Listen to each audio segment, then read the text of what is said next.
يا أهلا وسهلا بالأميرات ديالي، واش راكم؟ إن شاء الله تكونوا بخير وهانيين. اليوم جيت نكسر معاكم الروتين ونحكو في موضوع يهمنا كامل كنساء وجزائريات بصفة خاصة.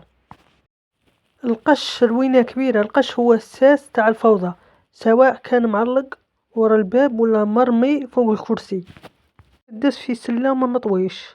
الحل غير تدخلي القش من الحبل، اطويه في حينه وما تقوليش من بعد. رتبي خزانتك بطريقة الطي العمودي باش كي تجبدي حاجة ما تطيحيش الحاجة كامل.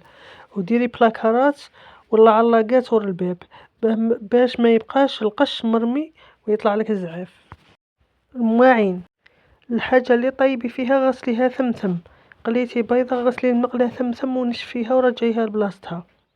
ما تخليش المواعين مكتسين فوق البوطاجي حتى ولو كانوا قايين. نشفيهم بسيرفيات ورجعيهم لبلاصتهم باش عينك ترتاح.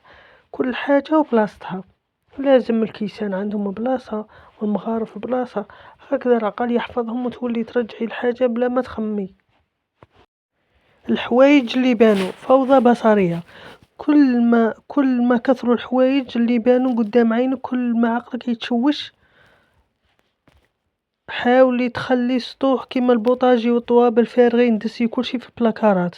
الديكور نقسم الديكورات الزايدة اللي تحيي العين وتلم غير الغبرة واليدام.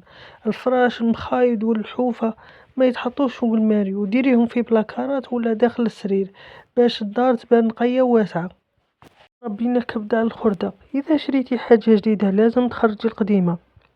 التكديس يخليك تعيي في الترتيب وكل يوم تعاودي نفس الخدمة لأن الدار معمرة بزيادة. ربي كبدة على دراهمك مشي على الخردة.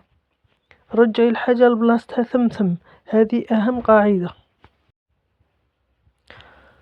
نطي من السرير خمليه ثمثم. استعملتي شارجور لويه ورجعيه لبلاصته. لازم تولفي ولادك وراجلك يرجعوا صوالحهم. لازم كل نوع من الحوايج يكون في بلاصة واحدة. الأوراق ديري قجر واحد فيه تريسينتي، أوراق تاع الماء، أوراق تاع الدراري باش ما ظلوش مدابزين عليهم. مواد التنظيف جمعيهم كامل في سلة واحدة ولا بلاصة واحدة، مشي النص في كوزينة والنص في الدوش. الأحذية الصبابط عند الباب يديروا ستريس كبير. الحل ديري حامل أحذية يرفد كل شيء ونقصي من العدد، مشي لازم 20 نعالة. اشري حاجة ماركة ومريحاتك تلبسيها مع كل شيء، خير من 10 مقطعين ويضيقوا الدار. بزاف نسا معمرين بلاكارات بسيرفيات الضياف اللي يجوا مرة في العام. اشري سيرفيات بلون موحد أبيض مثلا يجي مع كل شيء، واشري الصبابط والطباسة تصلح الكوش، حشا حلويات فواكه به ما تكثريش مواعين. رسالة للأمهات الكبار، يا إما كبرتي وزوجتي بناتك مدي مواعينك لبناتك وكي تسحقيهم في وليمة يجيبوهم معاهم، هكذا تريحي عمرك وتنقصي الشقة على روحك. ننصح بأسلوب التقليل لأن الدار منظمة تعني عقل منظم وراحة البال. ما تضيعيش حياتك وانتي تعافري في الخردة، تهلي في صحتك وقري كتاب ولا سمعي حاجة تفيدك. لمزيد من النصائح والأفكار تابعوني